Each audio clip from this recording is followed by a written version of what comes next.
Hello friends, मैं विकास आनंद आप सभी का स्वागत करता हूं आपके अपने स्टडी चैनल लक्ष्य एकेडमी पर।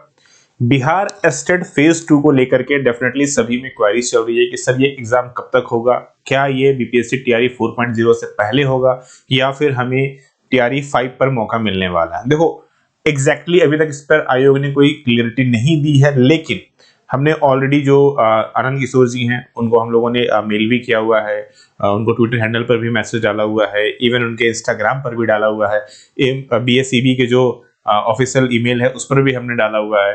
तो मैं आप सब लोगों से भी रिक्वेस्ट करूंगा कि डेफिनेटली आप सब भी बीएसईबी की जो ईमेल है, ऑफिशियल ईमेल है, उस पर जाइए और आप सब भी एक रिक्वेस्ट डालिए कि सर जो फेज 2 है वो पहले कंडक्ट कराया जाए, क्योंकि जितनी ज्यादा रिक्वेस्ट होगी डेफिनेटली उतना ज्यादा ध्यान जाता है किसी का, ठीक है ना।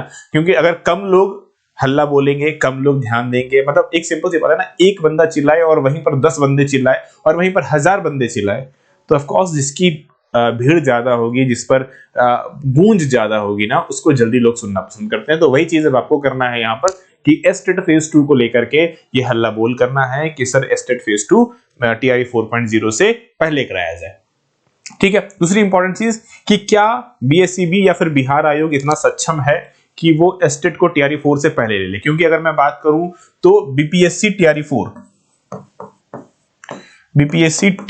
4 जो है, इसकी जो नोटिफिकेशन है वो मान के चला जा रहा है कि फरवरी 15 तक के आसपास आने को संभावना है, और अभी हम लोग जनवरी में खड़े हैं। तो क्या आयोग पॉसिबल है कि ये करवा ले? देखो फरवरी 15 भी उम्मीद है, हो सकता है कि थोड़ा सा आगे भी बढ़ जाए, थोड़ा सा पीछे भी रह जाए। पीछे तो होने के चांसेस ना है, ये आगे होने के चांस है कि चांस बढ़ जाए। तो अगर ये आगे भी बढ़ता है तो मोटा मोटी कितना फरवरी के एंड तक जाएगा, उससे ज्यादा तो नहीं होगा। तो ऐसे में क्या एस्टेट का जो नोटिफिकेशन है, नोटिफिकेशन आना और फिर एग्जाम होना और फिर रिजल्ट होना, क्या ये 1.5 महीने में से 2 महीने में पॉसिबल है? तो आंसर इज यस, पॉसिबल है। ऑलरेडी बिहार सरकार ने इस चीज को पहले भी किया है, आयोग ने इस चीज को पहले भी करके दिखाया कि हाँ हम ले सकते हैं, कोई बड़ी बात नहीं। इससे पहले आप जो एस्टेट का पहला पॉइंट आप देखोगे जाकर के, जो पिछले साल का जो था, उसमें सिर्फ और सिर्फ 1 महीने में नोटिफिकेशन से एग्जाम से रिजल्ट तक सब कुछ 1 से 1.25 महीने में खत्म हो गया था। 1 से 1.25 महीने में सब कुछ खत्म हो गया था। तो ये संभव है कि सरकार ये ले लेगी। तो अगर ले लेती है तो वैसे में क्या करना है? तो भाई देखो, वैसे में तो आपको जी जान के मेहनत कर लेनी है, इसमें कोई किंतु परंतु नहीं है, ठीक है ना। अब बात करते हैं कि सर एस्टेट फेज 2 में जो कॉमर्स के बच्चे तैयारी कर रहे हैं उनको क्या करना चाहिए। देखो आप किसी भी एग्जाम की तैयारी करो, चाहे आप किसी भी सब्जेक्ट से हो, क्योंकि मैं कॉमर्स पढ़ाता हूं तो मैं कॉमर्स की बात कर लेता हूं। तो कॉमर्स से अगर बच्चे हैं तो तैयारी अभी से स्टार्ट कीजिए, क्योंकि अगर आपको सिर्फ 1 से 1.5 महीने का समय मिलता है, ध्यान से समझिए यहाँ पर, अगर आपको सिर्फ और सिर्फ 1 से 1.5 महीने का समय ही आपको मिलता है, ठीक है, तो ऐसे में पढ़ना अभी से स्टार्ट करना हो, क्योंकि सिलेबस बहुत बड़ी है। अगर मैं सिलेबस पर भी आपको लेके जाऊं, ये हमारा बिहार स्टेट का ऑफिशियल सिलेबस है, ये बिहार स्टेट का ना हमारा ऑफिशियल सिलेबस है। अगर आप इसको देखोगे तो इसमें आपको क्लैरिटी दिखेगा कि आपको सारी चीजें यहाँ पर मिल जाती है कि टोटल आपका 100 मार्क्स का एग्जाम होगा और इसी में से आपको अपना 50% स्कोर कम से कम करने की नीड होती है, ठीक है। अच्छा, 100 मार्क्स सिर्फ कॉमर्स का पार्ट है, ये तो कॉमर्स का पार्ट है, बाकी 50 मार्क्स और भी आपके सामने आएंगे। ये आपका हो गया 100 मार्क्स,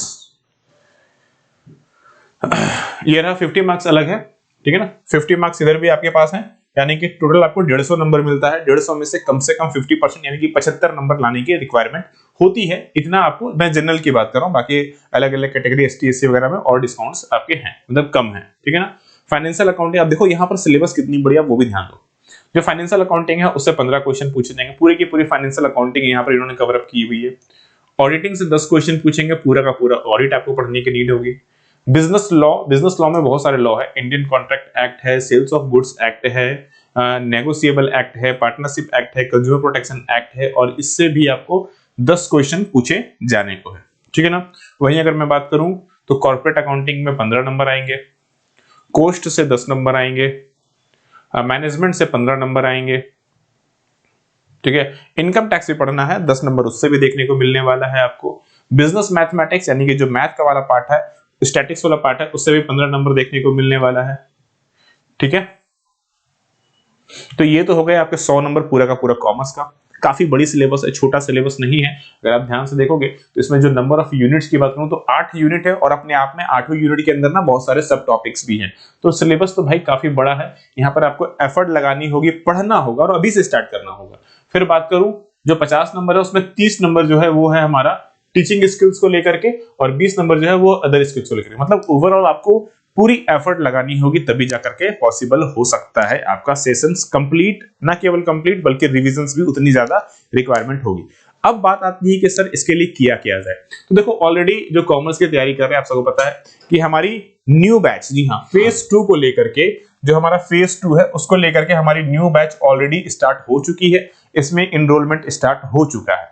क्या क्या खासियत है इसमें, देखो जैसे ही आप इसको ज्वाइन करते हो ना, जैसे ही आप इसको ज्वाइन करते हो, जो अभी आपने सिलेबस मैंने आपको दिखलाया, पूरा का पूरा सिलेबस 100% सिलेबस आपको एज अ रिकॉर्डेड मिल जाता है।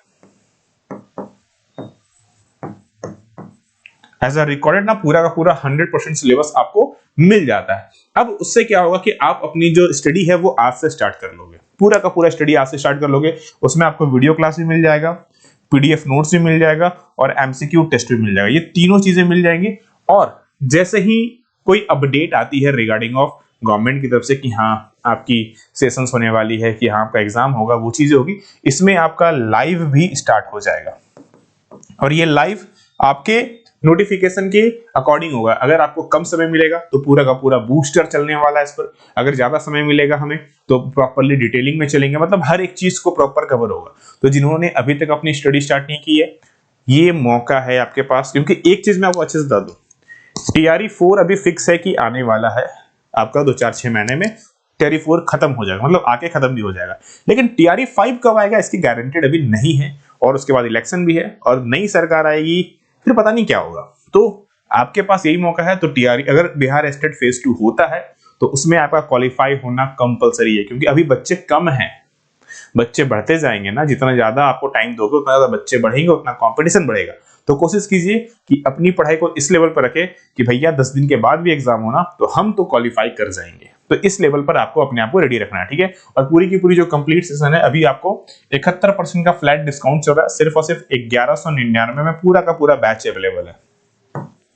इसी के अंदर में आपको सारी चीजें भी मिल जाएंगी। जब भी आने वाले भविष्य में लाइव होगा वो भी इसी के अंदर में आपको देखने को मिलेगा, ठीक है। तो ये रहा बेसिक अपडेट्स। बाकी जो भी अपडेट्स आपको मिलती है मैं आने वाले टाइम्स में आपको अवेयर करते रहूंगा।